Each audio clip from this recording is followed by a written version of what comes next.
താങ്കൾ സൂചിപ്പിച്ചതുപോലെ ഇപ്പോഴത്തെ ഈ പ്രപ്പോസ്ഡ് സിൽവർ ലൈനിൽ റെയിൽവേക്ക് താല്പര്യമില്ല. റെയിൽവേ അത് ഖണ്ഡിതമായി അറിയിച്ചിട്ടുണ്ട്. ഈ ഗേജ് പറ്റില്ല എന്നും പറഞ്ഞിട്ടുണ്ട്. ശരി, റെയിൽവേക്ക് താല്പര്യമില്ല എങ്കിൽ റെയിൽവേക്ക് താല്പര്യമുള്ളത് ഏതാണ് എന്നുള്ളത് ഒരു ചോദ്യമാണ്. എന്ന് മാത്രമല്ല, റെയിൽവേക്ക് മുമ്പ് ഇതേ പദ്ധതിയിൽ, അതായത് ഈ പ്രപ്പോസ്ഡ് പദ്ധതിയിൽ താല്പര്യം ഉണ്ടായിരുന്നു. കാരണം റെയിൽവേയും അതുപോലെ തന്നെ കേരളയിലും തമ്മിൽ നടത്തിയ ചർച്ചയുടെ മിനിറ്റ്സിലെ ആദ്യത്തെ പോയിന്റ് തന്നെ ഇതാണ്: the proposal is for standard gauge. The proposal is for standard gauge എന്നുള്ളതാണ് അതിലെ ആദ്യത്തെ വരി തന്നെ. In view of the various advantages of SG on higher speeds and proven technology available world over, it was agreed in principle to proceed with SG എന്ന് പറഞ്ഞാൽ standard gauge for this stand alone system. അതായത് SGക്ക് standard ഗേജിന് in principle അനുമതി 2019 കൊടുത്തതിന് ശേഷമാണ് ഇപ്പോൾ റെയിൽവേക്ക് താല്പര്യമില്ലാതാവുന്നത്. താല്പര്യമില്ലായ്മയുടെ കാരണം എന്തെങ്കിലും ആയിക്കോട്ടെ, കേരളത്തെ സംബന്ധിച്ച് റെയിൽവേക്ക് താല്പര്യമുള്ളൊരു കാര്യം റെയിൽവേ പറയണ്ടേ?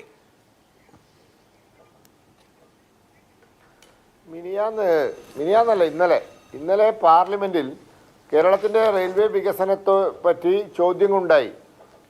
അശ്വിനി വൈഷ്ണവാണ് ഉത്തരം പറഞ്ഞത്. അദ്ദേഹം പറഞ്ഞത് എന്താ അറിയോ? 16% ഭൂമി ഏറ്റെടുത്ത് തന്നിട്ടുള്ളൂ. നിങ്ങൾ കേരളത്തിലെ ഏറ്റവും വലിയ പ്രശ്നം ലാൻഡ് അക്വിസിഷനാണ്. അതുകൊണ്ട് നിങ്ങൾ ഭൂമി ഏറ്റെടുത്ത് നൽകിയാൽ ഞങ്ങളിത് കേരളത്തിൻ്റെ ആവശ്യങ്ങൾ, ശബരി റെയിൽ ഉൾപ്പെടെയുള്ളത് ഞങ്ങൾ പൂർത്തീകരിച്ച് തരാം. ഇപ്പം ഇവിടെ ഒരു തീവണ്ടി വരാത്ത റെയിൽവേ സ്റ്റേഷൻ ഉണ്ട് നമ്മളെ കാലടിയിൽ, അറിയാലോ. അതായത് അങ്കമാലിയിൽ നിന്ന് ശബരിമലയിലേക്ക് ഉണ്ടാക്കിയ പാത കാലടി പോയി അവസാനിച്ചതാണ്. അവിടെ ആളുകൾ തുണി തിരുമ്പിയിട്ട് ഉണക്കാനിടുന്ന റെയിൽവേ സ്റ്റേഷനാണിത്. അപ്പോൾ അത് കേരളത്തിലുള്ള ഒരു സാഹചര്യം നമുക്കറിയാം. അപ്പം കേരളത്തിൽ ഭൂമി ഏറ്റെടുത്ത് കൊടുത്താൽ, ഞങ്ങൾ ഇന്നലെ പാർലമെൻറ്റിൽ പറഞ്ഞത് ഇന്നലെ. അപ്പം ഞാൻ മനസ്സിലാക്കുന്നത് നമുക്ക് ആവശ്യം മൂന്നാമതൊരു റെയിൽ വേണം. കാരണം വളവ് നികത്തിക്കൊണ്ട്, പ്രത്യേകിച്ച് തൃശ്ശൂർ ഷൊർണൂർ റൂട്ടിലൊക്കെ അത് ബ്രിട്ടീഷുകാരുണ്ടാക്കിയതല്ല, കൊച്ചിരാജാവ് ഉണ്ടാക്കിയത്. അതുകൊണ്ട് അവിടെ വളവുകൾ ധാരാളമുണ്ട്, കൊല്ലത്തുണ്ട്. അപ്പോൾ ഇങ്ങനെ ഇതൊക്കെ നിവർത്തിക്കൊണ്ട് ഒരു മൂന്നാമത്തെ ലൈന് വേണം. ഭൂമി ഏറ്റെടുത്ത് കൊടുത്താൽ ശബരി റെയിൽപാത യാഥാർത്ഥ്യമാകും. അതുകൊണ്ട് കേന്ദ്ര സർക്കാരും റെയിൽവേയുമായി കേരള സർക്കാരും ബന്ധപ്പെട്ട കക്ഷികളും ചർച്ച ചെയ്ത് നമ്മളുടെ റെയിൽവേ വികസനത്തിന് ആവശ്യമായ ഈ അധികം ഭൂമി ഏറ്റെടുക്കാതെ, അധികം പാരിസ്ഥിതിക പ്രശ്നങ്ങൾ ഉണ്ടാക്കാതെ, ആൾക്കാരെ കുടിയിറക്കാതെ, നിലവിലുള്ള സാഹചര്യത്തിൽ ഒരു മൂന്നാമതൊരു ലൈനും അതോടൊപ്പം ശബരി റെയിൽപാതയും അതോടൊപ്പം സ്റ്റേഷൻ്റെ വികസനവും കൂടുതൽ അതിവേഗ ട്രെയിനുകളും അതോടൊപ്പം മറ്റ് സൗകര്യങ്ങളും വർദ്ധിപ്പിക്കാൻ വേണ്ടി കൂട്ടായ പരിശ്രമമാണ് ആവശ്യം. അന്ന് റെയിൽവേ ചർച്ച ചെയ്തപ്പോൾ സ്റ്റാൻഡേർഡ് ഗേജ് ഉണ്ടായിരിക്കും. താഴെത്തട്ടിലെ ഉദ്യോഗസ്ഥന്മാർ ചർച്ച ചെയ്തപ്പോൾ അത് ഉണ്ടായിരിക്കും. മുകളിൽ പോയപ്പോൾ അത് അവിടെ സാധ്യമല്ല എന്ന് പറഞ്ഞിട്ടുണ്ടാവും. അതുകൊണ്ടാണല്ലോ ഇങ്ങനെയൊക്കെ സംഭവിച്ചത്. അപ്പം അതുകൊണ്ട് കഴിഞ്ഞു പോയ കാര്യങ്ങൾ ആലോചിച്ച് വാശി പിടിച്ചിട്ടൊന്നും കാര്യമില്ല.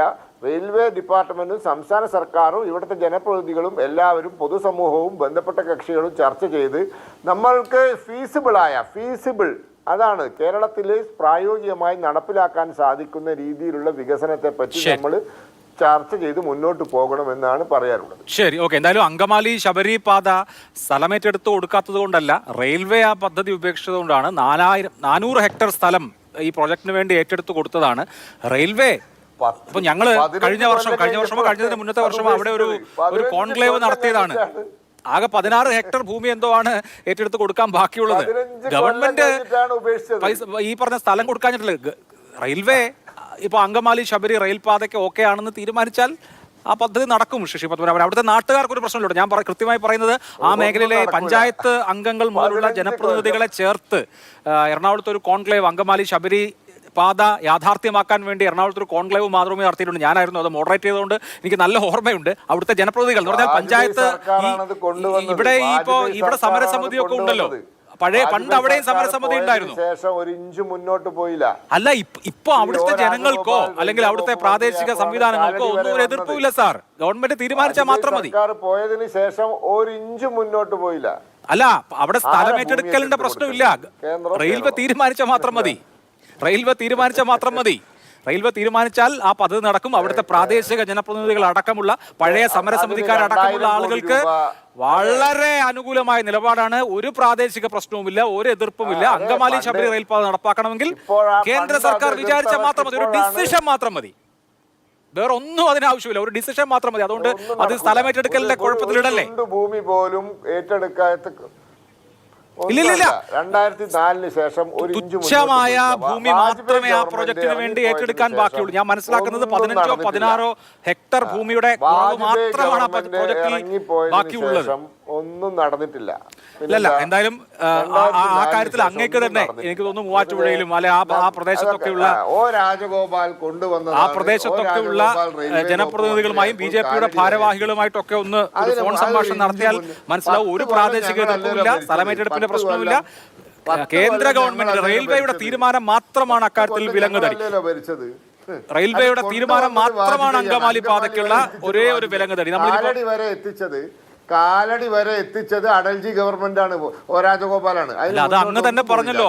ഈ പറഞ്ഞ റെയിൽവേ സ്റ്റേഷന്റെ ഒരു ബോർഡ് ഉണ്ട്, ഒരു നിർമ്മിതിയുണ്ട്, അതിന് താഴെ ആളുകൾ